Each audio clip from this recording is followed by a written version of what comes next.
So imagine if the most sacred, totally static building in your city just suddenly stood up and danced its way right into your living room. Yeah, that would be pretty wild. Right. Well, welcome to today's deep dive. We are keeping things precise, brief, and very pointed today as we look into this mind-bending tradition from Kerala, India, called Jeevatha Ezhunnallippu. Which is, honestly, a ritual where architecture literally comes alive. Literally. I mean, we're talking about a building becoming a living thing. Exactly, and to really grasp that, we have to look at what this Jeevatha actually is. Because you might initially picture like a parade float, right? Yeah, or some sort of decorative carriage. But it is fundamentally different. It's this mathematically exact miniature of a temple's inner sanctum. Oh, wow. Yeah, and it's built using strict traditional architectural science out of heavy teak wood, velvet, and these embossed copper plates. Okay, so it's like taking the operating system of this massive mainframe computer and downloading it into a highly decorated, highly mobile tablet. That is a great way to put it.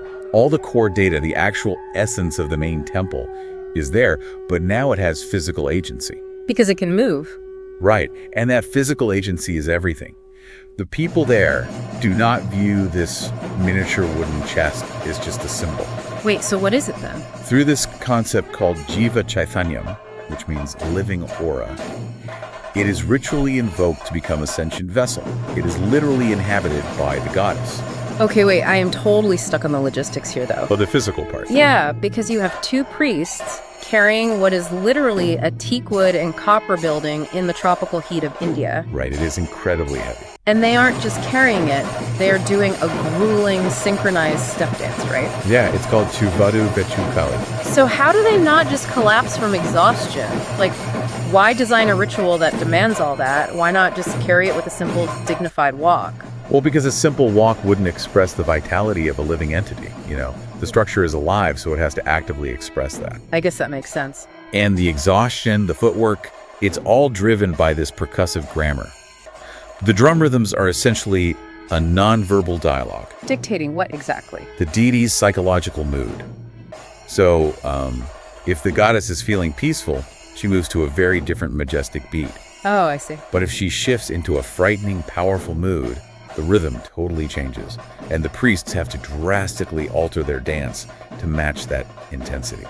So the priests are basically just surfing the rhythm at that point. Exactly. They synchronize perfectly with the drums. Which makes the heavy wood appear to just move of its own volition. The human carriers kind of just fade into the background. Yeah, the drummer anticipates the priest draws energy from the percussive builds, and the architecture itself dances. That is incredible. And they aren't doing this just to show off in the temple courtyard. Right? No, not at all.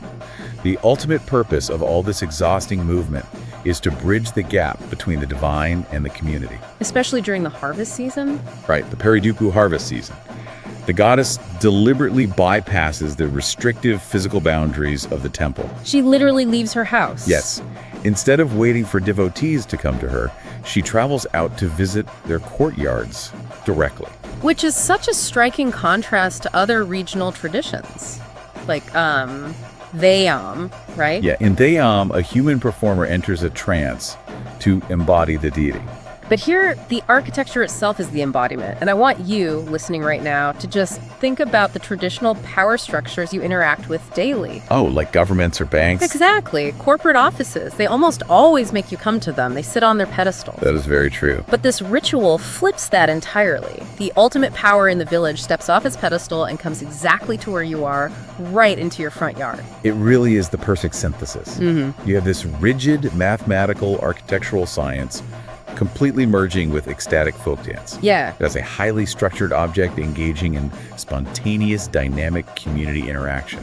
Which honestly leaves you with such an incredibly provocative thought to mull over. What's that? Well, if an immovable static structure bound by the strictest architectural rules can be transformed into a living, dancing entity simply through communal interaction and rhythm, Yeah. how might you reimagine the seemingly fixed spaces or rules in your own life? Maybe the structures you think are set in stone are just waiting for the right rhythm to start dancing.